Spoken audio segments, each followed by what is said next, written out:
தமிழ்நாட்டில் குப்பை மேலாண்மையில் இந்தியாவிலே மிக மோசமான நகரங்களில் ஒன்றாக சென்னை மாநகராட்சி திகழ்ந்து வருகிறது. சென்னை மாநகராட்சி குறிப்பாக திடக்கழிவு மேலாண்மையில் மிக மிக மோசமான நிலையில் இருக்கிறது அப்படிங்கிறது உண்மை. ஏறக்குறைய ஒரு நாளைக்கு 7600 மெட்ரிக் டன் குப்பைகள் இங்கே உற்பத்தி ஆவதாக சென்னை மாநகராட்சி சொல்கிறது. ஆனால் அந்த திடக்கழிவுகளை மேலாண்மை செய்வதற்கான போதுமான உட்கட்டமைப்புகள் இங்கே போதுமான அளவில் இல்லை.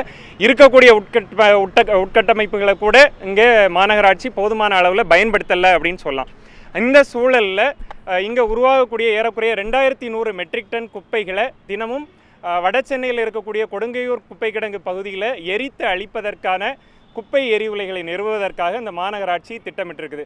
இது கடும் அதிர்ச்சி அளிக்கக்கூடிய ஒரு விஷயமாக இருக்குது. ஏற்கனவே இருக்கக்கூடிய உட்கட்டமைப்புகளே போதுமான அளவில் முறையாக பயன்படுத்தப்படாத சூழலில் மிகப்பெரிய பொருள் செலவில் ஏறக்குறைய 33 கோடி செலவில் இந்த கழிவுலேருந்து மின்சாரம் பெறப்போகிறோம் அப்படின்னு இந்த திட்டத்தை மாநகராட்சி முன்வைக்கிறத நம்ம பார்க்குறோம். இது மிக கடுமையான சுற்றுச்சூழல் மற்றும் சுகாதார சீர்கேடுகளை உள்ளடக்கியது அப்படின்னு பார்க்கலாம். ஏற்கனவே இதற்கான உதாரணங்கள் உலகம் முழுவதும் ஏராளமாக இருக்குது. டெல்லியிலே நம்ம இதற்கான உதாரணங்களை பார்க்குறோம். இதில் இருந்து உமிழப்படக்கூடிய கார்பன் டை ஆக்சைடு ஒரு நாளைக்கு ஏறக்குறைய 8.9 லட்சம் கார்கள் எமிட் பண்ணக்கூடிய கார்பன் டை ஆக்சைடுக்கு சமமானது.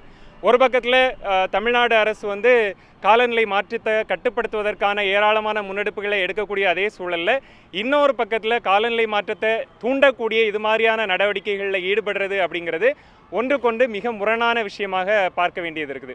அதே நேரத்தில் இந்த கழிவுகளை எரித்து அழிக்கக்கூடியது அப்படிங்கிறது இந்த கழிவுகளை நம்பி இதனுடைய மறுசுழற்சிக்கு காரணமாக இருக்கக்கூடிய ஏராளமான விளிம்புநிலை மக்களுடைய வாழ்வாதாரத்தை நேரடியாகவும் மறைமுகமாகவும் பாதிக்கக்கூடிய விஷயமாக இருக்கும். ஏற்கனவே 40க்கும் மேற்பட்ட மிக மோசமான அபாயகரமான தொழிற்சாலைகள் அமைந்திருக்கக்கூடிய இந்த வட சென்னை பகுதியில் இந்த கூடுதலாக ஒரு ரெட் கேட்டகரி இண்டஸ்ட்ரியை நிறுவுவது அப்படிங்கிறது ஒரு சமூக நீதிக்கும் சூழல் நீதிக்கும் கூட முரணானது அப்படின்னு பார்க்கலாம். இன்னொன்று சுற்றுச்சூழல் பாதுகாப்பு அடிப்படையில் பார்த்தோம் அப்படின்னா கழிவுகளை மறுசுழற்சி செய்கிறது, முழுமையாக வகை பிரித்து பெறுதல் அப்படிங்கிறது மிக முக்கியமான ஒரு விஷயமாக இருக்குது. ஆனால் இந்த விஷயங்களை பின்தங்கி இன்னைக்கு வர மாநகராட்சி முழுமையாக கழிவுகளை வகை பிரித்து பெறலை. அவங்க சிசிஏபி அப்படிங்கிற ஒரு அறிக்கை சமீபத்தில் மாநகராட்சி வெளியிட்டாங்க. சென்னை கிளைமேட் ஆக்ஷன் பிளான் அப்படிங்கிற ரிப்போர்ட்டில் அவங்க வகை பிரித்து கழிவுகளை பெறுவதற்கான காலக்கெடுவை 2030 வரை நிர்ணயிச்சிருக்கிறாங்க. அதாவது 2030 வரை நாங்கள் வகை பிரித்து பெறப்போவதில்லை அப்படின்னு சொல்கிறாங்க. கழிவுகளை முறையாக கையாளணும் அப்படின்னா அதற்கான மிக முக்கியமான முதல் படிநிலையை கழிவுகளை திறமையாக வகை பிரித்து பெறுதல் தான். அதுக்கே இன்னும் 6 வருஷம் காலக்கெடு நிர்ணயிச்சிருக்கக்கூடிய மாநகராட்சி இந்த குப்பைகளுக்கு ஒரு குவிக் ஃபிக்ஸ் சொல்யூஷன் மாதிரியாக இந்த மாதிரி மிக மோசமான சூழல் சமூக சீர்கேடுகளை உருவாக்கக்கூடிய மிக அதிக செலவு பிடிக்கக்கூடிய மக்கள் வரிப்பணத்தை வீணடிக்கக்கூடிய ஒரு திட்டத்தை முன்னெடுக்கிறது அப்படிங்கிறது அதிர்ச்சி அளிக்கக்கூடியதாகவும் இது வட சென்னை மக்களுக்கு நிகழ்த்தக்கூடிய ஒரு சூழல் அநீதியாகவும் சமூக அநீதியாகவும் பார்க்க வேண்டிய சூழல் இருக்குது. குறிப்பாக இதனுடைய உடல்நல பாதிப்புகள் என்னவாக இருக்கும் அப்படிங்கிறது தோழர் பேசுவாங்க. இது குறிப்பாக இது முக்கியமாக பார்க்க வேண்டியது என்ன அப்படின்னா இது யார் டெண்டருக்கு இது பண்ணியிருக்காங்க, கண்டெஸ்ட் பண்ணியிருக்காங்கன்னு சொல்லிட்டு பார்த்தா டெல்லி சாலிட் வேஸ்ட் சொல்யூஷன்ஸ் சொல்லிட்டு மேனேஜ்மெண்ட் சொல்யூஷன்ஸ் ராம்கி சொல்யூஷன்ஸ் இது பண்ணுறாங்க. ஸோ அவங்க ஒரு க்ரானிக்காக என்வாயன்மெண்டல் வயலேஷன்ஸ் இருக்கக்கூடிய ஆட்கள். இங்கே நம்ம நம்மளோட சென்னையில் எடுத்துகிட்டு வர்றது டெல்லியை ஒரு எக்ஸாம்பிளாக வச்சு இங்கே எடுத்துகிட்டு வரும்போது டெல்லியில் இப்போ சமீபமாக ஒரு நியூயார்க் டைம்ஸில் வெளிவந்த ரிப்போர்ட் என்ன சொல்லுது அப்படின்னா ஒரு 5 வருஷமாக அங்கே என்வாயன்மெண்டல் சாம்பிள்ஸ் எடுத்து மக்கள்கிட்ட பேசி என்ன தெரிய வந்ததுன்னா அங்கே கிட்டத்தட்ட ஒரு 10 லட்சம் மக்கள் அதிகப்படியாக பாதிக்கப்பட்டிருக்கிறாங்க இந்த ராம்கி சொல்யூஷன்ஸ் நடத்துகிற இந்த ஓக்லா பிளான்ட்னு சொல்லக்கூடிய ஒரு விஷயத்தினால. அங்கே குறிப்பாக வெளியே வரக்கூடிய இந்த டயாக்சின்ஸ் அண்ட் ஃபியூரன்ஸ் இல்லை ஹைட்ரஜன் குளோரைடு இந்த மாதிரியான விஷயங்கள் மக்களில் பாதிப்பை ஏற்படுத்துது. குறிப்பாக குழந்தைங்க பெண்கள் இவங்களுக்கு அதிகப்படியான பாதிப்பை ஏற்படுத்துது. ஸோ அப்படி இருக்கும் போது இங்கே கொண்டுட்டு வரதும் கொடங்கையூரில் கொண்டுட்டு வராங்க. கொடங்கையூரில் ஆல்ரெடி மக்கள் அதிகமாக இருக்கக்கூடிய பகுதி. இங்கே ஆல்ரெடி 36க்கும் மேற்பட்ட சிவப்பு பட்டியலில் இருக்கக்கூடிய அதிகமாக மாசு ஏற்படுத்தக்கூடிய தொழிற்சாலைகள் இருக்கும்போது இன்னொரு சிவப்பு தொழிற்சாலை வந்து அங்கே தேவையா அப்படின்ற ஒரு கேள்வி வந்து வருது. இங்கேயும் வந்து ஆரோக்கியம் வந்து ரொம்ப அதிக அளவில் பாதிக்கப்பட்டிருக்கு. நமக்கு வந்து பல எக்ஸ்பர்ட் கமிட்டிஸ் வந்து மணலி எண்ணூரில் பண்ண எக்ஸ்பர்ட் கமிட்டிஸ் வந்து ரிப்போர்ட் சொல்லியிருக்காங்க ஹெல்த் வந்து ரொம்ப பாதிப்படைஞ்சிருக்குன்னு. ஸோ அப்படி இருக்கிற ஒரு சூழலில் காற்று மாசு, தண்ணி மாசு, அதுக்கப்புறமேட்டு ஆரோக்கியம் சம்மந்தப்பட்ட பாதிப்புகள் வரும்ன்ற காரணத்தினால இந்த திட்டம் வேண்டாம் அப்படின்னு பொதுமக்களும் கிட்டத்தட்ட இந்த லெட்டரில் வந்து ஒரு 200க்கும் மேற்பட்ட ஆட்கள் ஆர்கனைசேஷன்ஸ் அதுக்கப்புறமேட்டா என்வாரன்மெண்டலிஸ்ட் வந்து என்டோர்ஸ் பண்ணியிருக்கிறாங்க. இதை வந்து கார்பரேஷன் இருக்கக்கூடிய அதிகாரிகள் கிட்ட, கமிஷனர், அதுக்கப்புறமேட்டா மற்ற ஜாயிண்ட் கமிஷனர்ஸ் கிட்ட கொடுக்கலாம் அப்படின்னு சொல்லிட்டு தான் இன்னைக்கு வந்திருக்கிறோம். இப்போ வந்து பிளாஸ்டிக்கை வந்து வகைப்படுத்தாமல் நீங்கள் எரிக்கும் போது பிளாஸ்டிக் அதுலேருந்து வெளியாகக்கூடியது எந்த மாதிரியான உடல் உபாதைகளை ஏற்படுத்தும்? ஸோ நமக்கு தெரியும் ஒரு கிளாசிக் எக்ஸாம்பிள், இப்போ போகி இல்லைனா வந்து தீபாவளிக்கெலாம் நீங்கள் வந்து பிளாஸ்டிக்கை கொளுத்தாதீங்க, வீட்டில் கொளுத்துனா நமக்கு வந்து மாசு ஏற்படும், இல்லைனா வந்து பாதிப்பு ஏற்படும் அப்படின்னு சொல்லிட்டு சொல்லுவாங்க. அப்படி இருக்கிற பட்சத்தில் ஒரு 2100 டன் குப்பைகளை வந்து தரம் பிரிக்காத குப்பைகளை வந்து எரிக்கும் போது அதில் அதிகப்படியாக பிளாஸ்டிக் குப்பைகள் இருக்கிறதுக்கான வாய்ப்பு இருக்குது. ஸோ வாய்ப்பு இல்லை, அதிகப்படியான பிளாஸ்டிக் குப்பைகள் தான் அதில் இருக்கும். ஸோ அப்படி இருக்கிற பட்சத்தில் வந்து அங்கே சுற்றி இருக்கிற மக்களுக்கு வந்து அதில் குறிப்பாக டயாக்சின்ஸ் அண்ட் ஃபியூரான்ஸ்னு கேன்சர் கண்டிப்பாக காஸ் பண்ணக்கூடிய இந்த கெமிக்கல்ஸ் வந்து வெளியில் வரும், அந்த எமிஷன்ஸ் வந்து வெளியில் வரும். ஸோ அப்படி இருக்கிற பட்சத்தில் தான் இது வேண்டாம் அப்படின்னு சொல்லிட்டு சொல்கிறோம். அதே மாதிரி இது நம்ம மட்டும்தான் வேணாம்னு சொல்கிறோமா அப்படின்னு சொல்லிட்டு பார்த்தா மேற்கத்திய நாடுகள் இந்த தான் ஒரு திட்டம், இதுதான் வந்து ஒரு சொல்யூஷன் சொல்லிட்டு ஆரம்பித்தவங்க இப்போ இது சொல்யூஷன் கிடையாது, இது வேண்டாம், இது ஒரு ஃபெயிலியர் மாடல்னு சொல்லிட்டு அதுலேருந்து பின்வாங்கிறத தான் நம்ம பார்த்துக்கிட்டு இருக்கோம். ஸோ அதனால் இங்கே இப்போவே வந்து இதை வந்து தேவையில்லாமல் அதிகப்படியான ஒரு 33 கோடி ஒரு மெகாவாட்டுக்கு போடுறத வேண்டாம்னு சொல்லிட்டு சொல்கிறோம். அது மட்டும் இல்லாமல் ஒரு நிமிஷம், அதாவது ஒவ்வொரு நாளும் 2100 மெட்ரிக் டன், அதாவது இது குப்பையை எரித்து அழிக்கிறது அப்படின்னு சொன்னோடனே குப்பை அப்படியே டிஸப்பியர் ஆகி காணாமல் போயிடும் அப்படிங்கிறது மாதிரி எல்லாருக்கும் ஒரு புரிதல் இருக்குது. உண்மையிலே இது ஒவ்வொரு நாளும் 800 மெட்ரிக் டன் சாம்பலை உருவாக்கும். இந்த சாம்பலை எப்படி கையாள போகிறாங்க? ஏற்கனவே இருக்கக்கூடிய அனல் மின் நிலையங்கள்லேருந்து வரக்கூடிய சாம்பலே ஒட்டுமொத்த சென்னையும் வட சென்னையும் நாசம் பண்ணிகிட்டு இருக்குது அப்படிங்கிறது தெரியும். இந்த 800 மெட்ரிக் டன் நச்சு கழிவு சாம்பலை என்ன செய்ய போகிறீங்க அப்படின்னா இவங்ககிட்ட எந்த பதிலும் இல்லை. இதற்கு நாங்கள் பாதுகாப்பாக புதைச்சிடுவோம் அப்படின்னு சொல்கிறாங்க. ஒவ்வொரு வருடமும் சென்னை வெள்ளத்தில் மிதக்கக்கூடிய ஒரு சூழலில் எங்கே போய் இந்த நச்சு சாம்பலை பாதுகாப்பாக புதைக்க முடியும் அப்படிங்கிறது ஒரு மிகப்பெரிய கேள்வியாக இருக்குது. டெல்லியில் இதே நச்சு சாம்பல் தான் ஏராளமான புற்றுநோய்களையும் தீவிரமான உடல்நல பாதிப்புகளையும் உருவாக்கிட்டு இருக்கிறத பார்க்குறோம். தோழர் சொன்னது மாதிரி இதில் இருக்கக்கூடிய டயாக்சின், ஹெவி மெட்டல்ஸ், இது மாதிரியான விஷயங்கள் கர்ப்பிணி பெண்களையும் குழந்தைகளுக்கு கற்றல் குறைபாடு, புற்றுநோய் உள்ளிட்ட பல்வேறு நோய்களை உருவாக்கக்கூடியது ஆதாரப்பூர்வமாக உறுதி செய்யப்பட்டிருக்குது. அப்படிங்கிற சூழலில் இதை உடனடியாக கைவிட வேண்டும் என்று மாநகராட்சியை கேட்டுக்கொள்கிறோம்.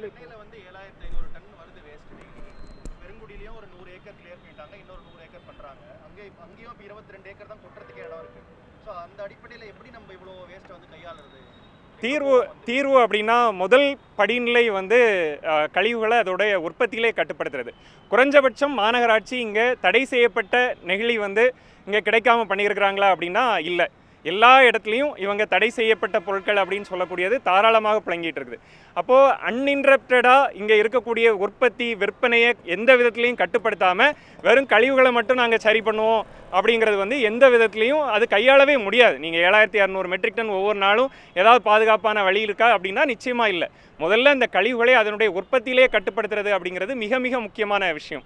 அடுத்ததாக தான் நீங்கள் அதில் இருக்கக்கூடிய ரெசிடியூவல் வேஸ்ட் அப்படிங்கிறத எப்படி நம்ம அதை இது பண்ண முடியும் அப்படின்னு பார்த்தோன்னா கழிவுகளை முதல்ல உற்பத்தியிலே கட்டுப்படுத்துறது, அதுக்கப்புறம் முழுக்க பாதுகாப்பாக அதை தரம் பிடித்து முழுமையாக வகை பிரித்து பெறுறது, அதுக்கு பிறகு மட்கக்கூடிய கழிவுகளை முழுமையாக மட்க செய்கிறது. இன்றைக்கி இருக்கக்கூடிய கம்போஸ்டிங் சென்டர்ஸ் கூட ஷட் டவுன் பண்ணி வச்சுருக்கிறாங்க, எங்கேயும் முழுமையாக இயங்கலை, போதுமான திறன்லேயும் அது இயங்கலை. இது 2 விஷயம் இருக்குது. அடுத்தது இதில் இருக்கக்கூடிய இங்கே இவ்வளவு நூற்றுக்கணக்கான வேஸ்ட் பிக்கர்ஸ் டெய்லி இந்த டம்ப் யார்ட்ஸில் ஒர்க் பண்ணிகிட்டு இருக்கிறத பார்க்க முடியும். ஏன் அவங்க அங்கே இருக்கிறாங்க அப்படின்னா ரீசைக்கிள் பண்ணக்கூடிய வேஸ்ட்டை கொண்டு போய் நம்ம அங்கே கொட்டுறோம், அதனால தான் அவங்க அங்கே உட்காந்துருக்குறாங்க. இப்போ முழுமையாக கழிவுகளை வகை பிரித்து பெறுறது, அதுக்கப்புறம் மறுசுழற்சி செய்யக்கூடிய கழிவுகளை முழுமையாக அகற்றணும் அப்படின்னா மிக குறைவான அளவில் எளிதில் கையாளக்கூடிய அளவில் குறைந்த கழிவுகள் தான் நமக்கு எஞ்சக்கூடிய கழிவுகளாக கிடைக்கும். அந்த கழிவுகளை பாதுகாப்பாக புதைப்பது தான் எரிப்பதை விட சிறந்த தீர்வாக இருக்கும். அப்போ இங்கே பல படிநிலைகளில் நிறைய விஷயங்களை பண்ண வேண்டியது இருக்குது. இது எல்லாத்தையும் ஸ்கிப் பண்ணிவிட்டு நாங்கள் எரிச்சிடுறோம் அப்படின்னு சொல்கிறது வந்து ஒரு மிக மோசமான ஒரு நடவடிக்கையாக தான் பார்க்கணும். இப்போ மின்சாரம் எடுக்கிறதுன்றது வளர்ச்சிகர திட்டமாக தானே இப்போ பார்க்கப்படுது. ஒரு குப்பையிலேருந்து மின்சாரம் எடுக்கிறோம் அப்படின்ற ஒரு பார்வை இருக்குல்ல, அப்போ இது எந்த அளவுக்கு ஆபத்து, ஏன் ஆபத்துன்னு சொல்கிறீங்க அப்படின்றது ஒரு கேள்வி. அதாவது இந்த திட்டத்தில் இருக்கக்கூடிய மோசமான விஷயங்களை மறைக்கிறதுக்காக தான் இதை ஒரு க்ரீன் வாஷாக தான் இதை வந்து அணு மின்சாரத்தை பற்றி சொல்லும்போது சொல்லுவாங்க, அணுகுண்டுகளை உற்பத்தி செய்யும் போது ஒரு பை ப்ராடக்டாக தான் அணு மின்சாரம் கிடைக்குது அப்படின்னு. அதே மாதிரி இங்கே குப்பைகளை உற்பத்தி எரிக்கும் போது ஒரு பை ப்ராடக்ட் தான் மின்சாரம் அப்படின்னு பார்க்குறோம். இங்கே வந்து அதை ஒரு ப்ராடக்டாகவே சொல்ல முடியாது. முதல்ல இந்த மின்சாரம் வந்து இங்கே இருக்கக்கூடிய அனல் மின்சாரம் உட்பட பல அது சோலார் எலக்ட்ரிசிட்டியாக இருக்கலாம், விண்மில்லாக இருக்கலாம், எல்லாத்தையும் விட மிக மிக அதிக செலவு பிடிக்கக்கூடியது. முதல்ல அது ஒரு சீப்பான எலக்ட்ரிசிட்டி கிடையாது. இன்னொன்று, அனல் மின்சாரம் தான் உள்ளதிலே மிக மோசமான சூழலை மாசுபடுத்தக்கூடிய மின்சாரம்னு சொல்கிறோம். அதைவிட பல மடங்கு நச்சுத்தன்மையுடைய ஒரு சூழல் மாசுபாட்டையும் இங்கே கார்பன் டை ஆக்சைடு எமிஷனையும் உருவாக்கக்கூடியது தான் இந்த மின் உற்பத்தி. இப்போ கழிவுகளை எரித்து மின்சாரம் பெறுறது அப்படிங்கிறது வந்து இந்த ஒரு க்ரீன் வாஷ் மாதிரி தான் இந்த ஒரு டேமை பார்க்க வேண்டியது இருக்குது. நிச்சயமாக இது ஒரு ஏமாற்றக்கூடிய அல்லது ஒரு திசை திருப்பக்கூடிய வார்த்தை தானே தவிர இது ஒரு சூழலுக்கு பாதுகாப்பான திட்டமாக எந்த விதத்துலையுமே இருக்க முடியாது. அதே மாதிரியே இந்த திட்டம் வந்து வெறும் 31 மெகாவாட் தான் உச்சபட்சமாக, லைக் எல்லா ஃபேஸுமே வந்துருச்சுனாலும் 31 மெகாவாட்டுக்கான திட்டம் தான். ஸோ இப்போ முதல் ஃபேஸாக வந்து 21 மெகாவாட் தான் வரும். ஸோ அப்படி இருக்கிறது வந்து 21 மெகாவாட்டுன்றது இந்த சென்னைக்கான விஷயத்தை பார்க்கும்போது ரொம்ப 0.02% தான் அந்த எலக்ட்ரிசிட்டியை வந்து உற்பத்தி பண்ண போது முதல் விஷயம். ரெண்டாவது விஷயம், பக்கத்துலேயே 800 இருக்குது. ஸோ அங்கே வந்து ஆல்ரெடி 3300 மெகாவாட்டுக்கான கெப்பாசிட்டி இருக்கக்கூடிய அனல் மின் நிலையங்கள் இருக்குது, மாசு ஏற்படுத்திக்கிட்டு இருக்குது. ஸோ அந்த அனல் மின் நிலையங்கள் தமிழ்நாடு பாலிசி டாக்குமெண்ட் வழியாகவே பார்த்தாலுமே வெறும் 56% நாட்கள் தான் ஒரு வருஷத்தில் வந்து வேலை செஞ்சுக்கிட்டு இருக்கு. ஸோ கிட்டத்தட்ட அப்படி பார்த்தா மீதி இருக்க 44% கெப்பாசிட்டி வந்து அந்த அனல் மின் நிலையங்கள்லேயே வந்து ஐடிலாக தான் இருக்குது. ஸோ நமக்கு வந்து எனர்ஜி தேவை, அதனால இந்த திட்டம் வருது அப்படின்றது கிடையாது. இந்த திட்டம் வருது, ஆனால் எனர்ஜி கொடுக்கும் அப்படின்றது தான் இதை பார்க்க வேண்டிய தேவை இருக்குது. அதே மாதிரி அண்ணா சொன்ன மாதிரி இது வந்து அந்த எரிச்சி கண்ணு முன்னாடி இருக்க குப்பை கண்ணு மறைஞ்சு போகாது. அது நம்ம கையில் இருக்கக்கூடிய அந்த மேஜிக் வேன் கிடையாது. ஸோ கண்ணு முன்னாடி இருக்க குப்பை மறைஞ்சு போகாமல் அதுக்கு பதிலாக நமக்கு சாம்பலை ஒரு பெரிய திட கழிவாக வந்து நிற்கும் நம்ம கண்ணு முன்னாடி. எப்படி நமக்கு செப்பாக்கம், குருவிமேடு மாதிரியான கிராமங்கள் 800 இருக்குதோ அந்த மாதிரி இங்கே கொடங்கியூர் பக்கத்தில் வேற எங்கேயாவது வந்து வரும். அதே மாதிரி இந்த முன்மொழியப்பட்டிருக்க திட்டமும் வந்து ஈரநிலங்கள் இருக்கக்கூடிய இடத்துலையும் ஈரநிலமாக இருக்கக்கூடிய இடத்துலையும் தான் முன்மொழியப்பட்டிருக்கு. நம்ம சென்னைக்கு வெள்ள பாதுகாப்பு வேணும்னு சொல்லிட்டு இருக்க நேரத்தில் இந்த மாதிரியான விஷயங்கள் வேண்டாம், ஆதாரபூர்வமாக அறிவுபூர்வமான ஒரு இந்த லெட்டரை தயாரித்து தான் அதை வந்து நம்ம இப்போ வந்து கொடுக்க போகிறோம். எதுக்கு எரி சாம்பலை வந்து ஒரு சொல்யூஷனே இல்லாமல் எப்படி கவர்மெண்ட் இதுக்கு அப்ரூவல் கொடுக்குது? இன்னும் இது அப்ரூவல் கொடுக்கல. இப்போ வந்து இந்த டெண்டருக்கு வந்து கூப்பிட்டு இருக்கிறாங்க. ஸோ அதில் வந்து இந்த திட்டம் வந்து வரல. அதுவும் எங்களோட ஒரு முக்கியமான கேள்வியாக இருக்குது. ஸோ அப்படி இருக்கிற சூழ்நிலையில தான் இது வேண்டாம், இவ்வளோ காம்ப்ளிகேஷன்ஸ் இருக்குது, இதுக்குள்ளே போகாதீங்க. ஏன்னா சென்னை கார்பரேஷனுக்குன்னு ஒரு மரியாதை இருக்கும்போது இப்படி வந்து பண்ணும்போது அதுக்கான கெட்ட பேர்கள் வரும், அதனால வேண்டாம் அப்படின்னு சொல்லிட்டு இது சொல்கிறோம். இப்போ ஜிசிசி சைட்லேருந்து இந்த பிளான்ட்டில் வந்து இந்த கார்பன் கேப்சர் இருக்கும், கார்பன் வந்து இந்த பிளான்ட்டே வந்து எரிச்சு எமிஷன் போகாது அப்படின்னு சொல்கிறாங்க. இல்லை, அந்த டெண்டர் டாக்குமெண்ட்டில் கார்பன் கேப்சரிங்னா ஒரு சிஸ்டம் இல்லை. அப்படியே இருந்ததுன்னா கூட இவ்வளோ வால்யூமை கேப்சர் பண்ணுறது அப்படிங்கிறது இன்னும் கூடுதலான ஒரு செலவினத்தை தான் கொடுக்கும். அப்படி நீங்கள் அவ்வளவு செலவு பண்ணி இங்கே இந்த மின்சாரத்தை உற்பத்தி பண்ணணுமா அப்படிங்கிற ஒரு கேள்விக்கு இடமே இல்லை. இதை விட பல மடங்கு சீப்பான ஆல்டர்னேட்டிவ்ஸ் நமக்கு நிறையவே இருக்குது. சோலார்லாம் இதுலேருந்து ரொம்ப ஃபார் சீப்பர். அப்போது இது வந்து இது இவ்வளவு செலவு பண்ணி நாங்கள் இதை பண்ணுவோம் அப்படின்னு சொல்லும்போதே அப்போ இதுக்கு பின்னாடி என்ன அவசியம் இருக்குது அப்படிங்கிற கேள்வியும் நம்ம கேட்க வேண்டிய அவசியம் இருக்குது. ஜியோ டேமின் பூவுலகின் நண்பர்கள் ஆர்கனைசேஷன். என் பேர் விஸ்வஜா.